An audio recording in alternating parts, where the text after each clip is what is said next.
राधे राधे जी। तो ये है वृंदावन यात्रा का सेकंड पार्ट, जिसमें हम जानेंगे वृंदावन का इतिहास। वृंदावन जो ब्रज का हृदय माना जाता है, एक प्राचीन और पवित्र शहर है जो श्री कृष्ण और राधा की दिव्य लीलाओं के लिए प्रसिद्ध है। इसे ब्रज का हृदय भी कहा जाता है। वृंदावन का इतिहास हिंदू संस्कृति और इतिहास से जुड़ा हुआ है और यह वैष्णव परंपरा के लिए एक महत्वपूर्ण तीर्थ स्थल है। वृंदावन का इतिहास बहुत पुराना है और यह ब्रज भूमि क्षेत्र में स्थित है। वृंदावन की स्थापना 16वीं और 17वीं शताब्दी में हुई थी। चैतन्य महाप्रभु ने 1515 में वृंदावन की खोज की थी और उन्होंने अपने शिष्यों को भी यहाँ आने और भक्ति का प्रचार करने के लिए भेजा था।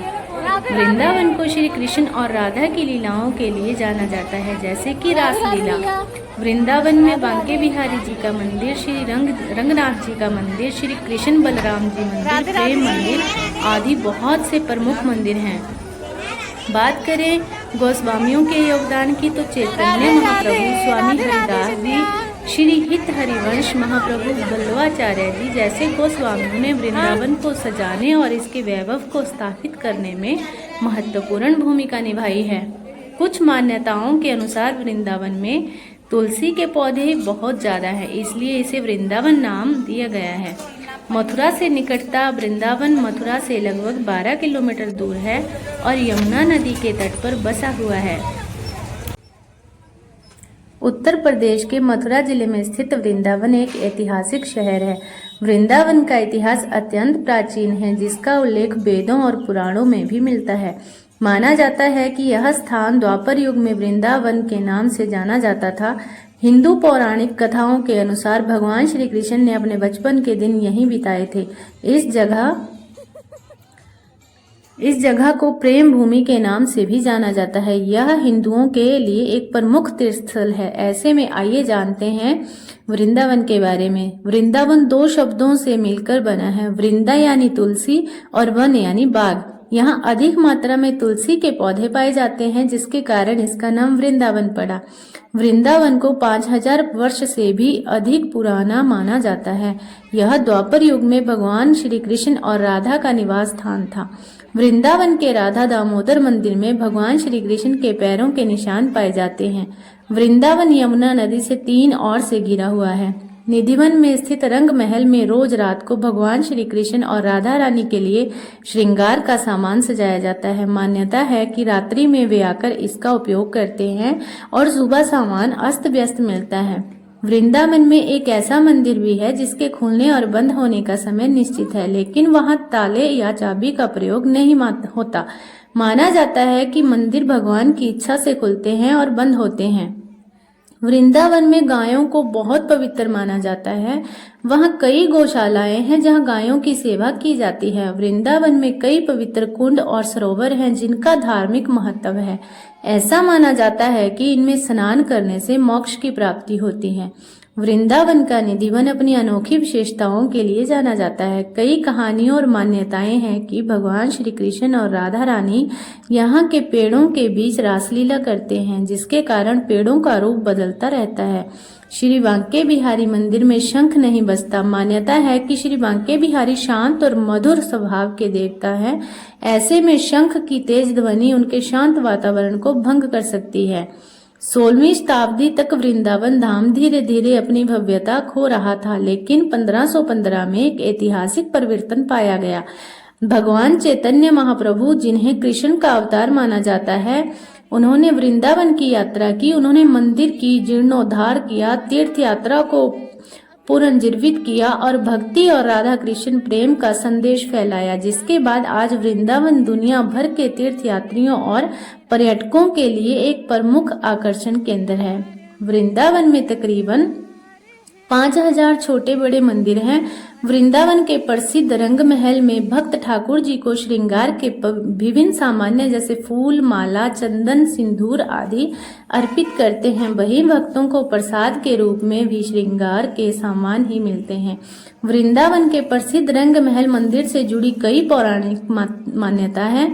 कहा जाता है कि अगर कोई रात में छुपकर राधा कृष्ण की रासलीला देखता है तो वह अगले दिन पागल हो जाता है। बिहारी जी के चरण दर्शन साल में केवल एक ही दिन यानी अक्षय तृतीया के दिन ही होते हैं। श्री धाम वृंदावन के प्रसिद्ध संत प्रेमानंद जी महाराज किसी परिचय के मोहताज नहीं हैं। अगर आप भी करना चाहते हैं श्री प्रेमानंद जी महाराज जी के दर्शन, तो रात के समय महाराज के दर्शन करना चाहते हैं तो करीब 2:30 बजे उनके आश्रम श्री राधा केली कुंज के पास पहुंच जाएं। यहां आश्रम इस्कॉन मंदिर के पास परिक्रमा रोड पर भक्ति वेदांता हॉस्पिटल के ठीक सामने है। प्रेमानंद महाराज जी का सत्संग सुनने के लिए आपको 2 दिन का समय लग सकता है। दरअसल आश्रम में हर दिन सुबह 9:30 बजे महाराज जी के शिष्यों की तरफ से अलग अलग टोकन दिए जाते हैं। आप इसी टोकन की मदद से अगले दिन महाराज जी के दर्शन कर सकते हैं। अगर आप अकेले में बातचीत करना चाहते हैं तो टोकन लेकर और फिर इसके लिए आपको अगले दिन सुबह 6:30 बजे आश्रम आना होगा। इसमें आप करीब 1 घंटे तक आश्रम में महाराज जी से प्रश्नों के जवाब पा सकते हैं। अगर आपको ये टोकन ना भी मिले तो आप 7:30 बजे महाराज को प्रणाम कर दर्शन कर सकते हैं। पर याद रखिए 2:30 बजे संत प्रेमानंद जी महाराज की परिक्रमा शुरू हो जाती है, पर आपको उनके दर्शन के लिए यहाँ करीबन 1-1:30 बजे तक आके लाइन में लग जाना है। लोग तो यहाँ 10 साढ़े 10 बजे ही आकर खड़े हो जाते हैं, क्योंकि श्याम प्रेमी हैं और प्रेमानंद जी महाराज न केवल संत हैं, वो साक्षात राधा रानी का स्वरूप है जो हमने दर्शन किया। और उनके चेहरे पे जो तेज था वो भगवान से कम नहीं है, भगवान का अवतार है, बांके बिहारी जी का अवतार है। श्री वृंदावन धाम की हर चीज अनोखी है। मंदिर के परिसर में उगने वाले पेड़ और निधिवन में उगने वाले पेड़ भी अजीब हैं। यहाँ के पेड़ की शाखाएं नीचे की ओर बढ़ती हैं, जहाँ आमतौर पर पेड़ ऊपर की तरफ बढ़ते हैं। वहीं निधिवन में मौजूद पेड़ों की ऊंचाई बेहद कम है और इनकी शाखाएं इसकी जड़ों की ओर बढ़ती हैं। यहाँ पेड़ भी आपस में गुथे हुए हैं, जो इस जगह को देखने में भी रहस्यमय बनाती है। मंदिर में भगवान श्री कृष्ण रोज रात को खुद शयन करने आते हैं। उनके सोने के लिए मंदिर के पुजारी रोज पलंग लगाते हैं और जिस साफ सुथरी गद्दी पे बिस्तर के ऊपर चादर बिछाते हैं, लेकिन कहते हैं कि जब मंदिर खुलता है तो उस बिस्तर की हालत देखकर सभी अचंभित हो जाते हैं, क्योंकि उसे देखकर लगता है कि यहाँ कोई सोया था। सबसे आश्चर्य की बात यह भी है कि यहाँ प्रतिदिन माखन मिश्री का प्रसाद चढ़ाया जाता है और जो बच जाता है उसे मंदिर में ही रख दिया जाता है, लेकिन सुबह तक वह प्रसाद भी समाप्त हो जाता है। आखिर कौन खा जाता होगा वह प्रसाद? रात में यहाँ कोई भी नहीं रुकता। स्थानीय लोगों के अनुसार ऐसा वर्षों से होता आ रहा है।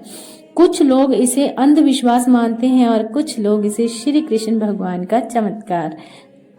यहाँ के आसपास के अधिकतर घरों में खिड़कियां नहीं हैं और जिनके घरों में है वे शाम को आरती के बाद खिड़कियां इस डर से बंद कर देते हैं कि कोई मंदिर की दिशा में देखे नहीं, अन्यथा वह अंधा हो जाता है। हिंदू धर्म के सबसे लाडले कन्हैया की ही बात करें तो बचपन की नादान अटखेलियों से लेकर यौवन की रासलीला तक ऐसी कई कहानियां हैं जो भक्तों और पर्यटकों को हर साल भारत खींच लाती है। जब कृष्ण की ही इतनी रहस्यमय कहानियां हम बचपन से सुनते आ रहे हैं, तो भला उनकी नगरी वृंदावन में छिपे राज ना हो, ऐसा तो मुमकिन नहीं है। ये बात सुन के आप हैरान जरूर हो गए होंगे, तो जरा कुर्सी की पेटी बांध लीजिए, क्योंकि मैं आपको यहाँ छुपे कुछ ऐसे ही रहस्यों के बारे में बताने वाली हूँ।